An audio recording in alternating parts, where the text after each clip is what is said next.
Greetings fellow Decepticons, Soundblaster1987 here with my review of Transformers Prime Beast Hunters Ultimate Class Beast Fire Predaking.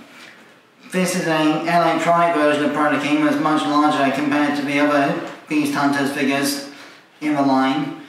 I'll review other ones later down the line because this is the only Predacon from the series I've currently got. But as you can see, he's pretty much well represented in his black and orange four-legged quadrupedal, so a European dragon style design. There is a light up feature when you pull this lever here, but unfortunately the batteries on mine are completely corrupt and kaput, so I won't be able to show off the lights for this figure. There is also a light button down here that lights up a robot mode head that you can use to show his throat warming up a bit, if your batteries are working, that is. As for articulation, the head is spring-loaded into this extension mechanism, so when you pull the lever, his mouth opens as well as his neck stretching forward, so there's no movement there, like animated leader Megatron. As for the wings, there's a hinge here that's somewhat ratcheted, and you can either unfurl or expand the extension of the wings like so. There's also a rotation socket here for the missile launchers to be attached. I'll remove those for now so they don't fly on their own during this review. Then for the limbs, you've got 360-degree ratcheted shoulders, just over 90-degree ratcheted elbow, a swivel above the elbow joint, ball-jointed wrists, and a hinge to allow the front claws to become the hands of a robot mode, so he can grab the heads of unsuspecting Predacon drones when he goes on a rampage.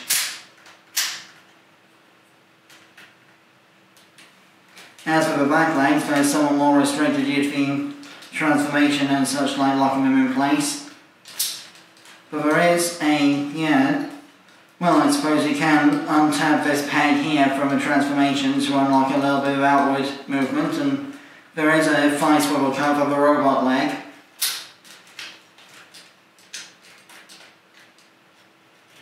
There's not much ankle posability on this one, I have to say, if there's any at all.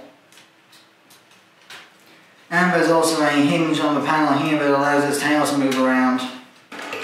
So, for size comparison, in Dragon mode, here we have Predaking next to Cybertron Swindle. This is pretty much show accurate scale between Predaking's alt mode and the Predacon drones from Transformers Prime. And here we have Siege Voyager Megatron next to Predaking for,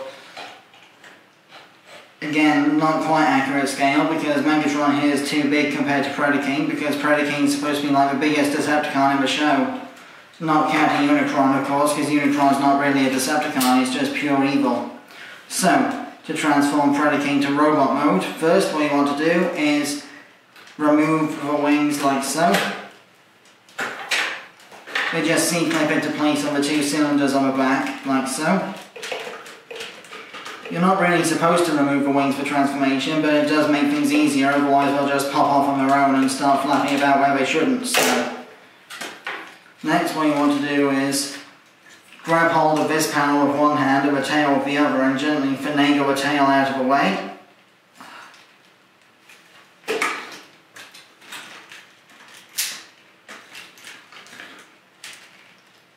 Ring it tightly wedged in there. This will become the sword for the robot mode. Then what you want to do next is untab these pieces like so. Extend the knee ratchet, complete the leg, and then this piece here will be the knee spike. Then what you want to do is same on both sides. Unhook, extend the ratchet, complete the knee joint like so. And that's Predaking's legs completed, so standing him up. Next, bring these pieces down like so. Fold down the ratcheted elbows. Close the claws and point them correctly so they look like hands. Splay out the arms. Finally, fold back the dragon head like so to expose the robot head. Double fold it down the back like so. Rotate the robot head 180 degrees to face it forward and reattach the wings.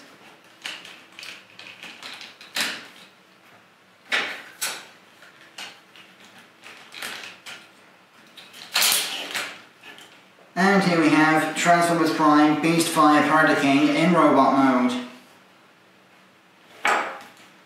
As you can see, he's a still rather large, imposing presence, especially with this massive wingspan here.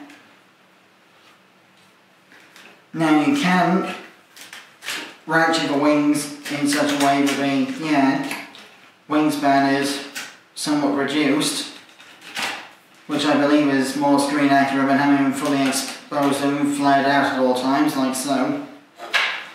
And for size comparison again, here he is next to Siege Voyager Megatron and Cybertron Swindle. Articulation is more or less the same in this mode, except now you go next swivel for the actual robot head. There's still the electronics to light it up, but again my batteries don't work, so you'll have to watch Engo's review for that one, I'm afraid. Link in the description below. But for the limb posability, shoulders are still 360 degree ratchets, although this folding shoulder spike and the wings will get in the way of that. There's still the ratcheted elbow joint and the mushroom peg swivel above the elbow. Ball jointed wrist, and the claws can open and close like a hand. No waist swivel or anything like that, but you do get full ratcheted movement of the hips, thigh swivel, and just under 90 degrees ratcheted bend of the knee. Plus these pieces are now knee spikes, so nothing at the ankle as far as I can tell.